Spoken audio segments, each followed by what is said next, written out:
Hi, my name's Tim Held. I host the podcast called Podular Modcast. And today we're going to look at the Heritage line from After Later Audio. A fantastic run of 6 HP synthesizers. Don't let the size or cost fool you. They are very powerful and very fun. So let's check them out. Hi there. I want to introduce you to the Heritage line from After Later Audio.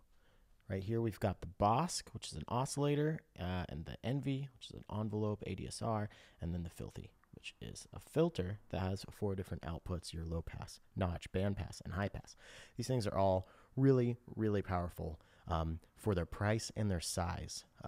They're kind of the meeting point between like perfect for beginners, but also stuff that people with experience will want in their case, and we'll get into why that is. Let's start with the Bosk. The Bosk is a triangle core oscillator that is based on the same CEM3340 chipset used in legendary synths such as the SH-101, Prophet 5, and Memory Moog. So it's got a triangle, sine, pulse, and saw output. It's got a sync in and volt per octave, and then you've got CV control for FM and pulse width modulation. But one of my favorite aspects of it is you can flip this switch here, and now it's an LFO.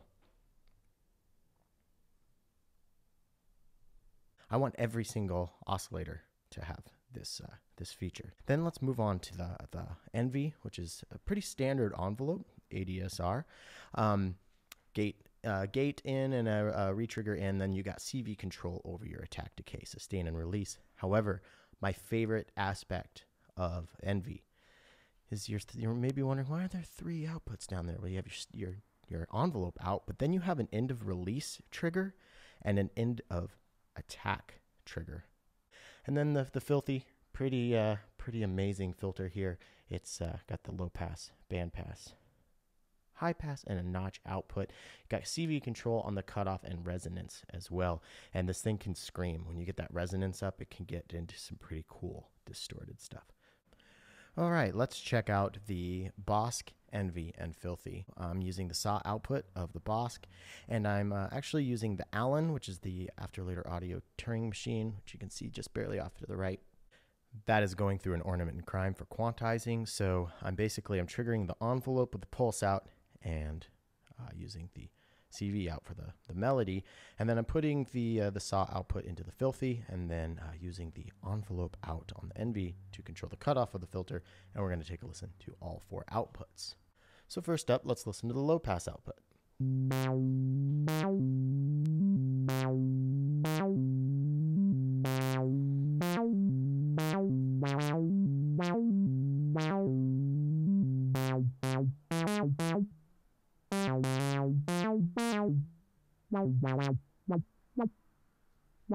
Pretty cool. Now the notch output. And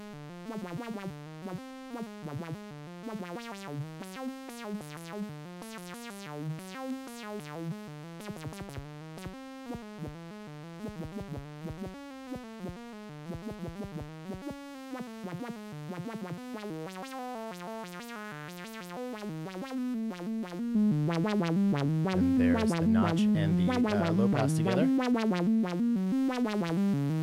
Spread those out. Stereo.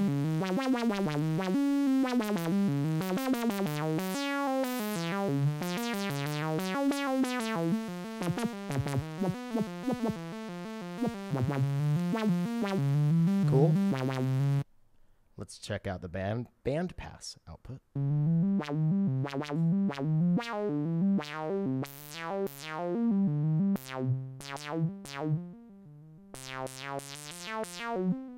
It's really quick in contrast with the low pass. So here's the low pass again. And then the band pass. Now let's check out the high pass.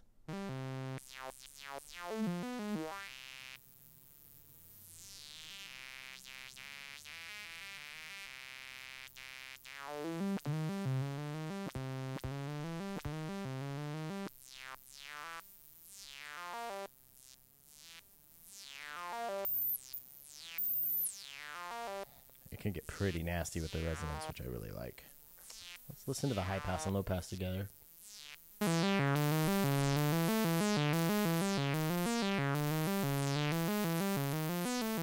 now let's listen to them all together.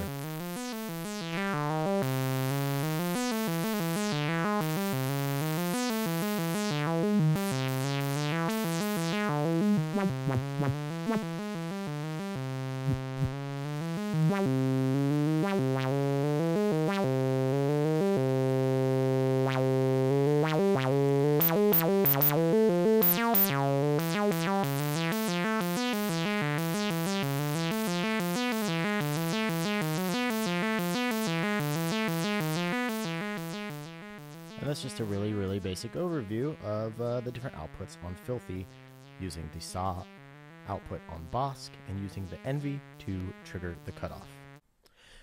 So using all the outputs on a filter isn't all that much fun if you're not putting them through VCAs or effects. So I just ran them all through a bunch of different delays. So let's check out this this low pass here. Is just going through a tape delay on the disting.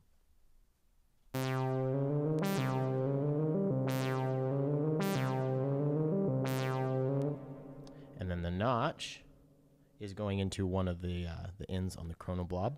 Let's listen to those together.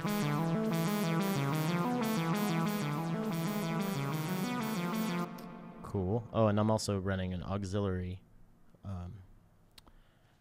the auxiliary into the music thing spring reverb, just for a little sweetness on everything. And then I've got the band pass here, also going into the chronoblob.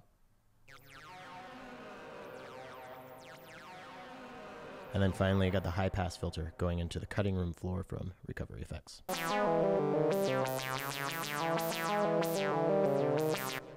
And let's hear that all together.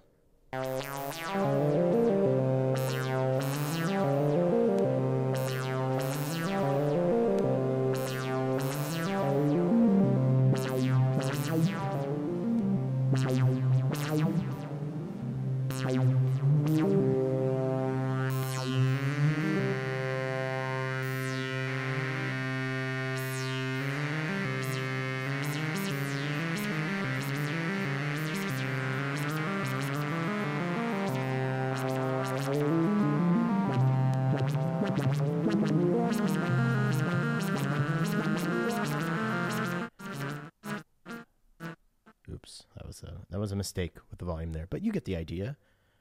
Afterlater Audio, the Heritage line, the 3 first modules released: Bosk, Envy, and Filthy.